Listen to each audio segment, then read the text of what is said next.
رمضان کا پیارا یہ ہے ایک مہینہ، روزوں کی رونق سحری کا منظر، اللہ اکبر اللہ اکبر۔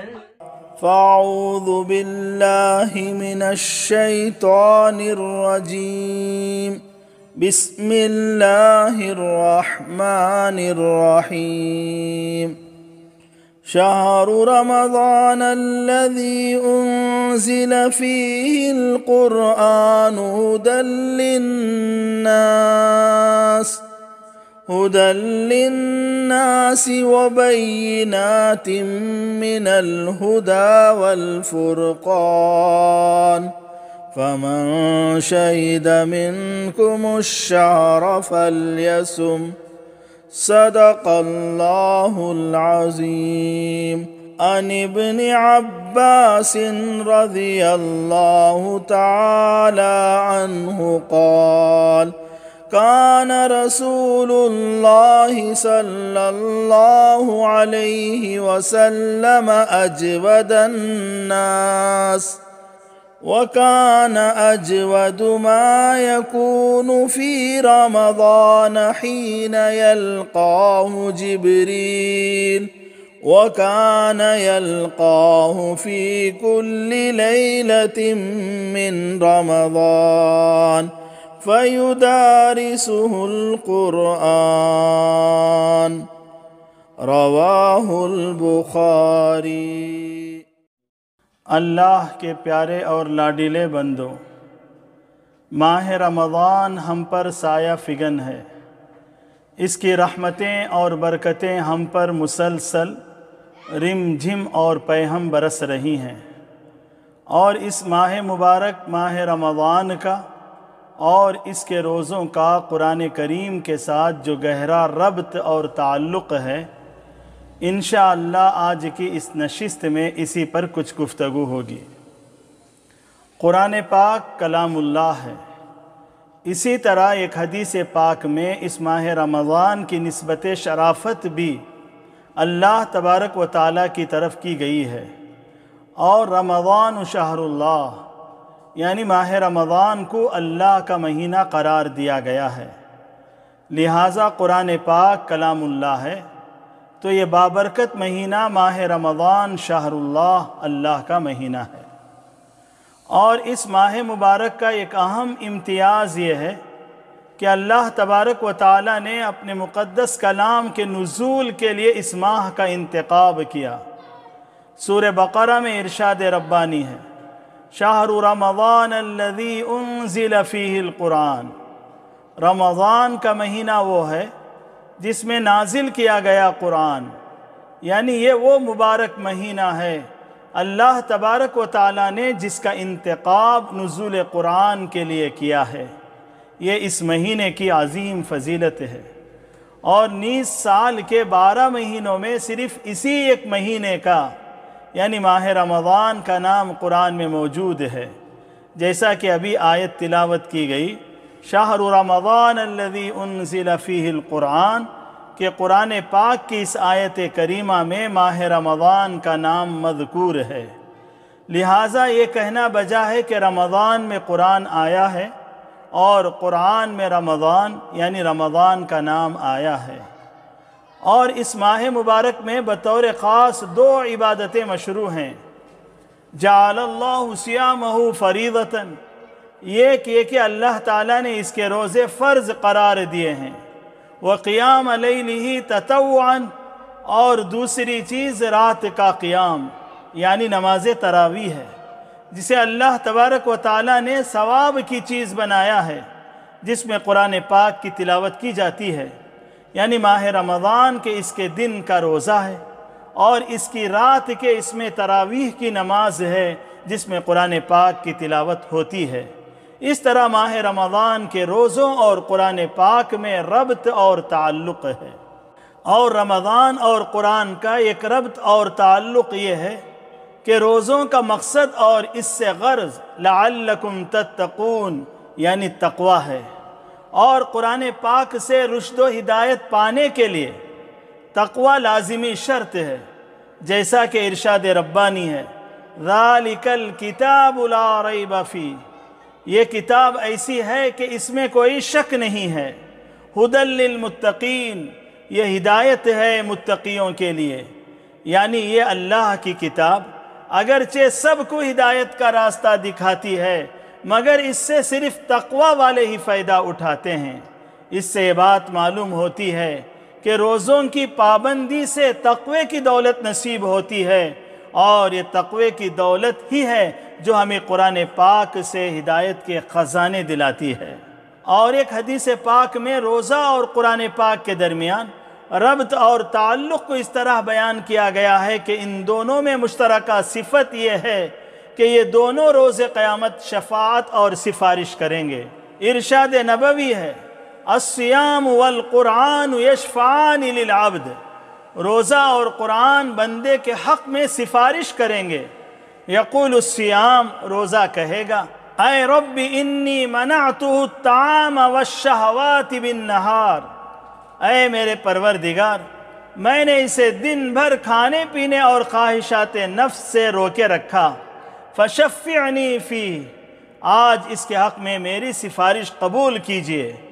ویقول القرآن منعتہ النوم باللیل، اور قرآن کہے گا میں نے اسے رات بھر سونے سے روکے رکھا، فشفعنی فیہ، آج اس کے حق میں مولا میری سفارش قبول کیجئے۔ فیشفعان، چنانچہ دونوں کی یعنی روزہ اور قرآن کی سفارش قبول کی جائے گی۔ یہاں ایک علمی سوال ہے جو قابل توجہ اور حل طلب ہے، وہ یہ ہے کہ جب روزہ سفارش کرے گا اور اس کی سفارش قبول بھی کی جائے گی تو مزید قرآن پاک کی سفارش کی کیا ضرورت ہوگی؟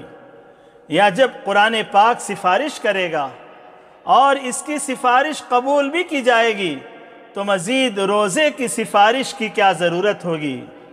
یعنی جب ایک کی سفارش ہی سے کام چل جائے گا تو دوسرے کی سفارش اور شفاعت کی کیا حاجت ہوگی؟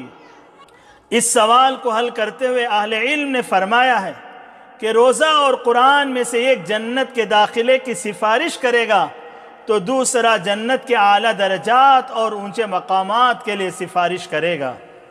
اور یہ بات بھی ہے کہ ایک سے زائد سفارشی کا ہونا مزید اطمینان اور اعزاز کی بات ہے۔ اور ماہ رمضان اور قرآن کریم کا تعلق اس سے بھی واضح ہوتا ہے کہ آپ صلی اللہ علیہ وسلم حضرت جبرائیل امین کو ماہ رمضان میں قرآن پاک سناتے تھے۔ حدیث پاک میں ہے، وَكَانَ جِبْرِيلُ يَلْقَاهُ فِي كُلِّ لَيْلَةٍ مِّن رَمَضَان، حضرت جبرائیل امین ماہ رمضان کی ہر رات آپ صلی اللہ علیہ وسلم سے ملاقات کرتے تھے، فَيُدَارِسُهُ الْقُرْآنِ، اور آپ صلی اللہ علیہ وسلم انہیں قرآن پاک سناتے تھے۔ اور بعض روایات میں ہے کہ حضرت جبرائیل بھی آپ صلی اللہ علیہ وسلم کو قرآن پاک سناتے تھے، گویا قرآن کریم کا باہم دور ہوتا تھا۔ اور جس سال آپ صلی اللہ علیہ وسلم کا وصال ہوا، دونوں نے یعنی سید الانبیاء اور سید الملائکہ نے 2 مرتبہ قرآن پاک کا دور کیا، یعنی 2 مرتبہ قرآن پاک ایک دوسرے کو سنایا تھا۔ الغرض، ویسے تو عام مہینوں اور دنوں میں بھی آپ صلی اللہ علیہ وسلم کا تعلق قرآن پاک سے بہت گہرا تھا۔ وقفے وقفے سے آپ کے قلب اطہر پہ قرآن پاک نازل ہوتا تھا، اور آپ صلی اللہ علیہ وسلم ہی سب سے پہلے اس کی تلاوت فرماتے تھے، اور پھر کاتبان وحی سے اسے لکھواتے تھے، اور صحابہ کو سناتے اور سکھاتے تھے، اور کبھی کبھی صحابہ سے بھی قرآن پاک سنتے تھے۔ حضرت عبداللہ ابن مسعود رضی اللہ تعالیٰ عنہ فرماتے ہیں کہ ایک مرتبہ آپ صلی اللہ علیہ وسلم نے مجھ سے فرمایا، اقرأ علی القرآن، مجھے قرآن پڑھ کر سناؤ۔ میں نے تعجب سے کہا، یا رسول اللہ، اقرأ علیک وعلیک انزل، اے رسول خدا میں آپ کو قرآن سناؤں حالانکہ قرآن تو آپ ہی پر اتارا گیا ہے۔ آپ صلی اللہ علیہ وسلم نے فرمایا، انی اشتہی ان اسمعہ من غیری، میرا دل چاہتا ہے کہ میں کسی اور سے قرآن سنوں۔ چنانچہ میں نے سورۃ النساء کی تلاوت شروع کر دی، اور جب میں آیت فَكَيْفَ إِذَا جِئْنَا مِن كُلِّ أُمَّةٍ بِشَهِيدٍ وَجِئْنَا بِكَ عَلَى هَؤُلَاءِ شَهِيدًا پر پہنچا اور اپنا سر اٹھا کے دیکھا، دموعہ تسیل، تو آپ صلی اللہ علیہ وسلم کی آنکھیں اشک بار تھیں۔ اور نیز آپ صلی اللہ علیہ وسلم اپنے طویل تر قیام لیل یعنی رات کے نوافل میں قرآن پاک کا بڑا حصہ تلاوت فرماتے تھے، حتیٰ تورمت قدماہ، یہاں تک کہ مبارک اور مقدس پاؤں میں ورم آ جاتا تھا۔ اور یہ قرآن سے لگاؤ آپ صلی اللہ علیہ وسلم کے روز مرہ کا معمول تھا، مگر جب رمضان جلوگر ہوتا تو نور علی نور اور سونے پہ سہاگا قرآن سے آپ کا شغف، تعلق اور لگاؤ مزید بڑھ جاتا تھا۔ ایک روایت میں ہے، حضرت حذیفہ رضی اللہ تعالیٰ عنہ فرماتے ہیں کہ ماہ رمضان کی ایک رات میں آپ صلی اللہ علیہ وسلم کی خدمت میں حاضر ہوا اور آپ صلی اللہ علیہ وسلم کے ساتھ نفل نماز میں کھڑا ہو گیا، تو آپ صلی اللہ علیہ وسلم نے پہلی رکعت میں سورہ بقرہ، سورہ آل عمران اور سورہ نساء جو تقریباً 5.25 پارے ہوتے ہیں تلاوت فرمائی، اور اس تلاوت میں جہاں آیات خوف آتی وہاں آپ صلی اللہ علیہ وسلم روتے اور اللہ سے پناہ مانگتے۔ پھر طویل رکوع اور طویل سجدہ کیا، اور رکوع اور سجدے کی تسبیحات کو بھی طویل کیا۔ 2 ہی رکعت ادا ہوئی تھیں کہ حضرت بلال رضی اللہ تعالیٰ عنہ نے اذان کہہ دی۔ اس طرح آپ صلی اللہ علیہ وسلم ماہ رمضان میں قرآن پاک کی طویل تلاوت فرمایا کرتے تھے۔ یہی وجہ ہے کہ صحابہ اکرام رضی اللہ عنہم اجمعین، تابعین، تبع تابعین اور اسلاف رحمہ اللہ بھی ماہ رمضان میں اپنا بیشتر وقت قرآن کریم کی تلاوت میں گزارتے تھے، جس کے متعدد حیرت انگیز واقعات کتابوں میں موجود ہیں۔ ان میں سے کچھ واقعات بطور نمونہ بیان کرتا ہوں۔ حضرت عثمان غنی رضی اللہ تعالیٰ عنہ 1 رکعت میں پورے قرآن پاک کی تلاوت فرما لیا کرتے تھے، اور اسی طرح حضرت تمیم داری اور حضرت سعید ابن مسیب رحمہم اللہ کا بھی 1 رکعت میں قرآن پاک کو مکمل کرنے کا معمول تھا۔ یہ عام مہینوں اور دنوں کی بات ہے، تو رمضان کا معمول کیا ہوگا آپ اندازہ لگا لیں۔ حضرت علی العزدی رحمہ اللہ ماہ رمضان میں ہر دن مغرب تا عشاء 1 قرآن پاک ختم کر لیا کرتے تھے۔ حضرت امام بخاری رحمہ اللہ رمضان میں ہر دن 1 قرآن پاک مکمل ختم کیا کرتے تھے۔ حضرت قتادہ رضی اللہ تعالیٰ عنہ کا ماہ رمضان میں یہ معمول تھا کہ ہر 3 دن میں 1 قرآن پاک ختم فرماتے، اور جب آخری عشرہ ہوتا تو ہر رات 1 قرآن پاک ختم فرماتے تھے۔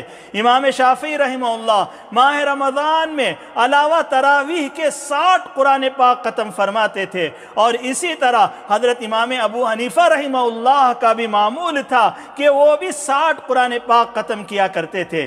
امام زہری رحمہ اللہ جب رمضان جلوگر ہوتا تو فرماتے فَإِنَّمَا هُوَ تِلَاوَةُ الْقُرْآنِ وَإِطْعَامُ الطَّعَامِ، یہ تو تلاوت قرآن اور کھانا کھلانے کا مہینہ ہے، اور تلاوت کلام پاک میں لگ جاتے۔